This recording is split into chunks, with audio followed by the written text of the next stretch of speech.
These quatrains are my attempt at writing a poem, specifically a type of poem known, if at all, by anyone, by this old Irish phrase. This phrase that I still cannot pronounce. This phrase that no translator I used could translate. This phrase that Google AI tells me is either a misspelling or doesn't exist. But it does exist. In trying to learn more about this type of poetry, it would take me reaching out to strangers on the internet to even find an informative source or translation of this phrase. Apparently it means this. Not particularly as profound as I would have hoped, but I appreciated the laugh. And here is an old Irish example of this form translated to English. Thanks, Reddit. This example poem was most likely written in the 15th century, but Ireland has an even longer poetic tradition that began before Catholicism was even introduced to the island. Similar couplets with even greater syllable restrictions and more meaningful verses would have been shared by the poets of ancient Ireland as a way of maintaining their history and exploits. This higher social class of professional poets were known as the Fillid, or seers. As the name implies, their cultural power was thought to also manifest spiritually. You didn't want to get on their bad side because they could put a curse on you, or maybe something worse. Ryan Coogler begins his 2025 movie Sinners by acknowledging this rich history and even comparing it to traditions found in West Africa and in Choctaw communities, already establishing a sense of shared culture before the movie begins. Most love the film, and it's not hard for me to see why. It brings together a magnetic cast to create a gripping period drama and fun vampire flick. It showcases the music of different diasporas that have fused and influenced American culture. And it makes me forget that Michael B. Jordan is just one person while aggressively reminding me that Haley Steinfeld is no longer 13 years old. It goes as far as to name itself Sinners, eliciting ideas of judgment and brimstone, yet it stops short of judging its characters. Sinners doesn't judge. If anything, it finds commonality both in art and in struggle. Contrary to what some angered viewers may have you believe, Sinners isn't anti-white. But I believe they are correct in feeling that Sinners has some uncomfortable things to say, specifically about us and the lives some are forced to live. And I began to pick up on this message when I realized that the lead vampire isn't just white, he's Irish.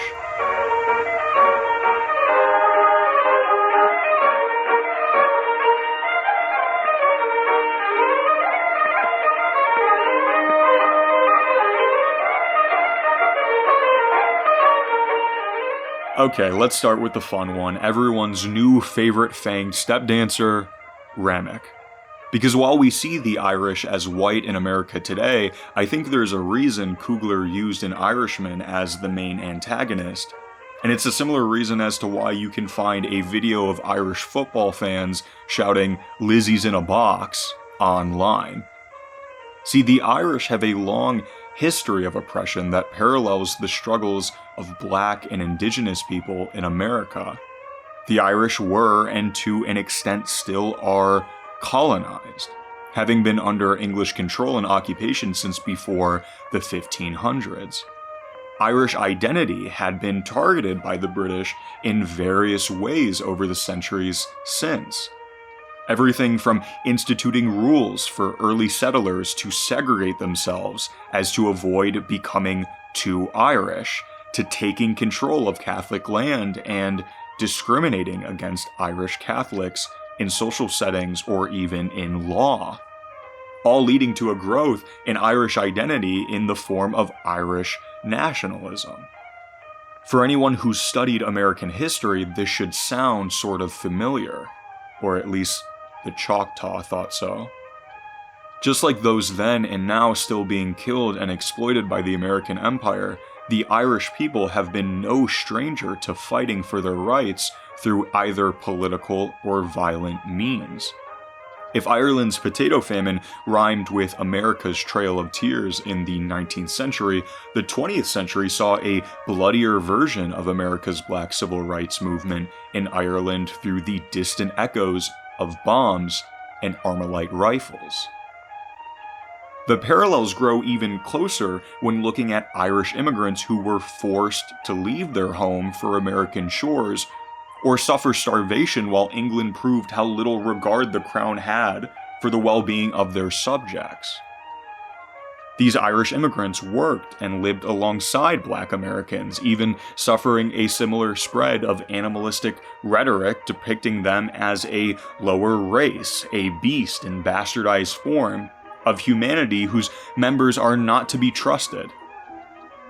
Instead of stemming from America's white Southern plantation class, these stereotypes followed them over the Atlantic from English colonizers who required them to leave in the first place. Now, this isn't to imply that Black and Irish Americans were friendly to each other or even faced the same levels of discrimination in America. In fact, my description of this long and varied Irish and Irish American history is admittedly mushed together and simplified.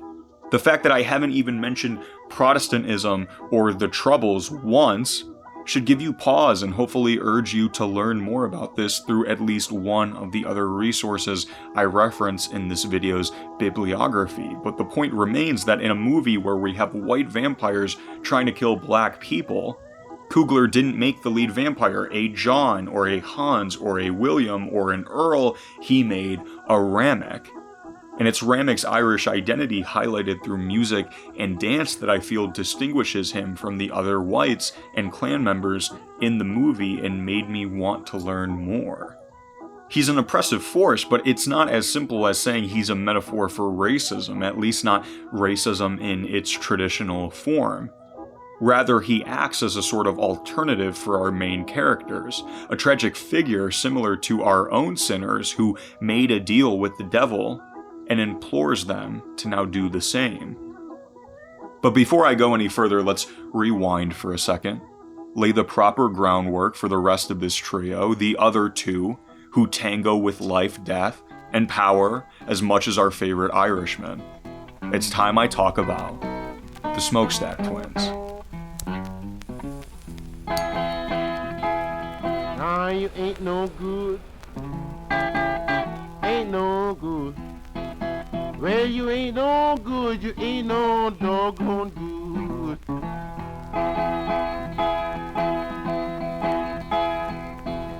I gave enough money last all the week, Thursday, Friday, and a darn thing to eat. You ain't no good, ain't no good.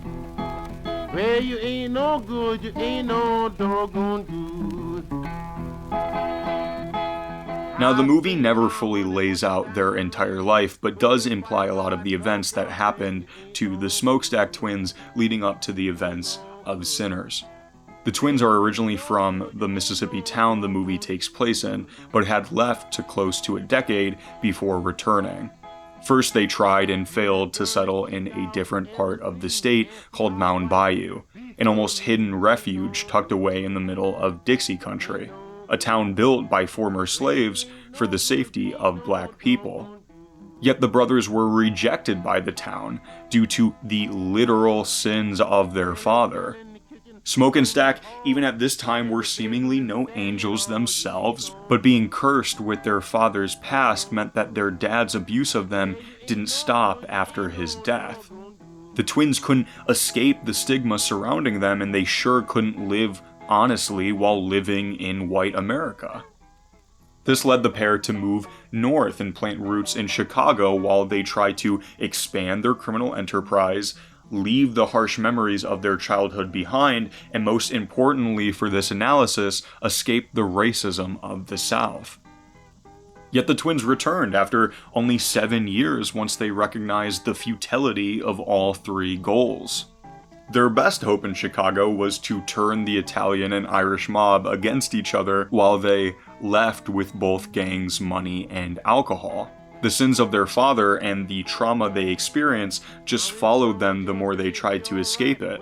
And the film makes it clear that contrary to the hopes of black Southerners, the North's racism was just as potent as the South's, while stopping short of being written into explicit law. So now the twins plan to use their funds to open their very own juke joint, making both money and community in the town that no one is letting them move on from. The twins' journey in the movie see them constantly trying to achieve not only a fresh start, but also gain some level of upward social mobility. Instead of being in constant danger of poverty and lynching, Stack and Smoke want to be strong businessmen with enough power and dirty money to keep their hands clean of the racism that holds them to a lower station. The film goes out of its way to show just how much the twins create conflict for themselves through their own foresight and fixation on social mobility. It's why Stack rejected Mary so she could find someone who'd let her pass as fully white, and why Smoke teaches a young girl on the street how to haggle and threatens to kill Sammy if he doesn't leave the blues and leverage his father's good name as a preacher to start a better life. The two of them understand that the cards are dealt better to some than others, and that the only way you can hope to survive in this world is by playing your best hand. This isn't to imply they've lost all hope or are ashamed of their own racial identity or humble beginnings, however. In fact, showing the audience that the twins are exercising their money and power in the form of opening up a juke joint in the Deep South is especially significant, since juke joints were real shanty clubs that have their roots in being a recreational refuge for black Southerners during the antebellum and Jim Crow era. The twins hope that by showing their wealth and willingness to use a gun, they'll escape the situation that being black in 1930s America has put them in. But it's Jack O'Connell's character, Remmick, that brings Smoke back down to reality, while ironically giving Stack a twisted version of the escape they were after this whole time. Later in the film, after watching Haley Steinfeld take a chunk out of his brother's neck, Smoke sees Remmick return to him and the remaining survivors to both taunt and reveal the truth behind the deal the twins made to buy the juke joint. Just as the pair had suspected while speaking with the property owner, he was part of the KKK, and he was never going to let them have the place. Smoke and Stack were always going to die here, either by moonlight or sunrise. Whether it be by vampire bite or a Klansman's bullet, they weren't going to escape. Stack, now a vampire, even confirms this, telling Smoke that the man who sold them the juke joint wasn't just a Klan member, but a KKK Grand Dragon, and that the sale was just a trap to maximize the amount of murders they could commit by morning. Remmick and Stack offer Smoke an option. Join a new social class, one so powerful that it can finally free them from the bigotry that limits their true potential. Just resign your soul to the undead collective and go so high up the social ladder that you can float over the top of it. Remmick is promising to give the twins the real fresh start that America was never going to allow them to have. Just hand over Sammy, get bit, and be free. Well, freedom as long as it's not sunrise. This is why I think to say the movie is anti-white is to misunderstand what Remmick and his vampires represent. They aren't stand-ins for racism. In fact, the Klan is already in the movie. And Remmick specifically tries to paint him and the other vampires as a collective that value equality and that can give the twins the power to not have to worry about the Klan anymore. Sure, it's obvious that Remmick's motivations aren't exactly pure, but Remmick doesn't stick with us just because he floats and has sick dance moves. He sticks with us for the same reason his speech makes enough sense to Smoke that he later lets his brother stay a vampire. What he's offering the twins isn't empty platitudes. His words hold real weight because they speak to a pain both communities have experienced and a freedom they all desire.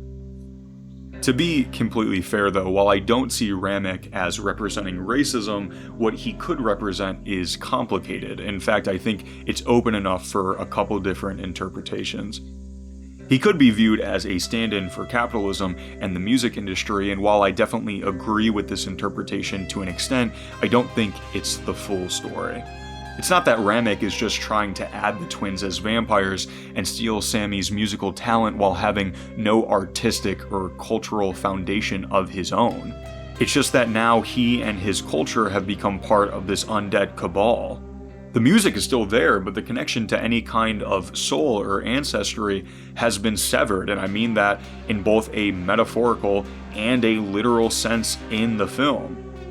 Unlike Sammy, Remmick has more power, but he can't use it to craft soulful, meaningful music anymore. Instead, he needs to exercise that power to take from someone who still can. He needs Sammy. Sammy has a level of artistry that can connect him to his loved ones, that can bring about an artistic experience that's something deeper, almost fantastical in its full form. Whereas at times Remmick's music rings hollow, especially when the film shows him play songs he has no real connection to, like Pick Poor Robin Clean, which is almost framed for laughs as him and his vampiric posse play it as a means to an end, trying in vain to gain access into a black space only to take advantage of it. It's easy to see the parallels this has with blues and black music history. But then Remmick and his vampires will sing a song like Will Ye Go Lassie Go or Rocky Road to Dublin, songs that not only slap, but suggest there was at some point a true connection to music and artistry.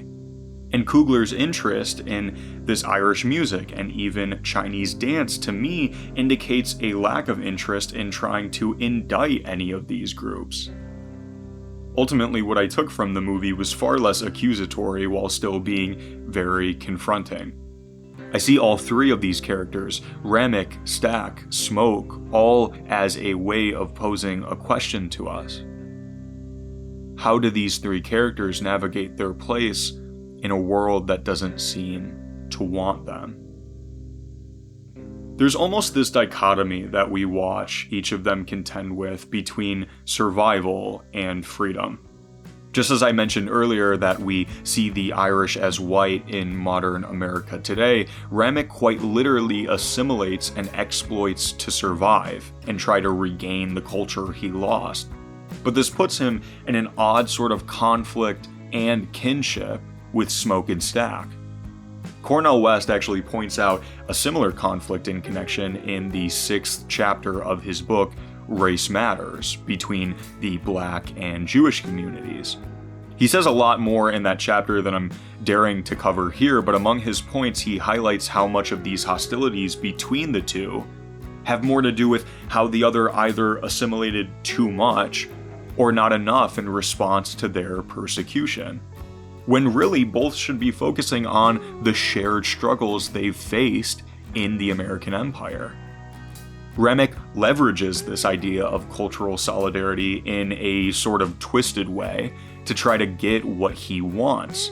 But still, he reminds us at the end, while almost taking a bite out of little Sammy, that while he's survived for this long, it's been through centuries of him never truly being free. Stack is left with possibly the most interesting fate and an outcome that sparked the earliest thoughts of mine for this video. While not getting the choice to become a vampire, the movie makes it clear that Stack seems to find this power as a genuine path to freedom. And his ending as a vampire actually isn't even that bad. I mean, he's got his woman, some money, doesn't have to deal with the powerlessness of his previous life anymore, but also lost some of himself in the transition.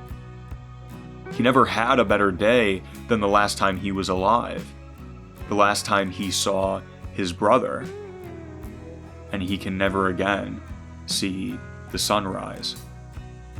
Arguably, the best ending comes for Smoke, which feels weird for me to say since on paper his ending consists of him being shot and killed by the clan. Now having survived the vampire threat to Sunrise and equipped with the knowledge that the clan is coming, Smoke could go.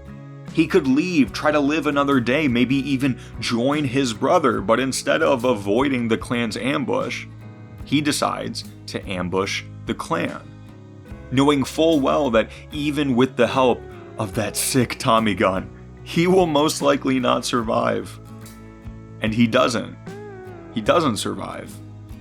He makes a stand, he kills them all, but gets shot in the process and passes away almost peacefully, being welcomed to heaven by his wife Annie, another character who told Smoke that she'd rather him kill her than let her humanity and soul be stripped away. The fact that we as audience members don't even see heaven until being met with Smoke's end lends credibility to the idea that Smoke represents the most revolutionary response out of the three. In a world where you're colonized, exploited, and stigmatized, you do what you can to survive. You can assimilate to the point where it's forgotten you were even marginalized in the first place. You can find another way up that social ladder, assuming you're lucky enough and don't lose too much of yourself in the process. Or you can reject it. You can reject it all entirely, focusing not just on survival, but on freedom. True freedom. Smoke and Stack both wanted to gain the power back for themselves. And Smoke loved his brother so much that even if it meant letting his brother stay a vampire, I think he saw Stack's desire to hold on to that new power, to be something more than what they were, and so he let his brother stay. No judgment. He's letting his brother play the game and win in a way that he just isn't willing to. Just like Annie, he doesn't want to succumb to the sin he's surrounded in. He'd rather be truly free, even if that freedom won't exist for him on this mortal plane.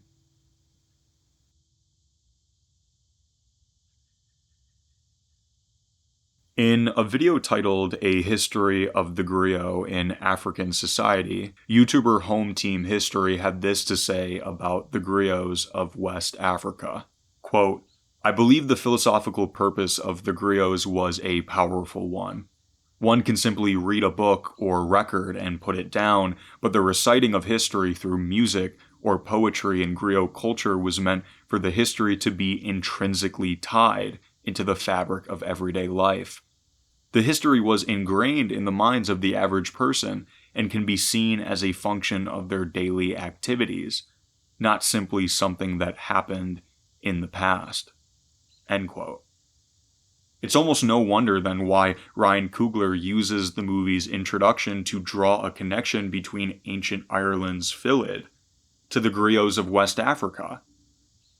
These vastly different cultures share a similar tradition of using music to connect people to themselves and their history, a history that empire would try to discard, a shared history of struggle that connect us even if we don't realize it.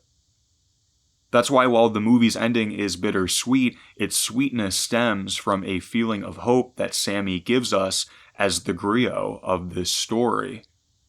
We're all trying to survive the American Empire.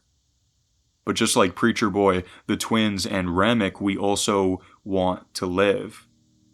And these keys to change and hope come from holding on to who we are, the culture, traditions, and struggles that give us solidarity, and the joy we choose in the face of sin.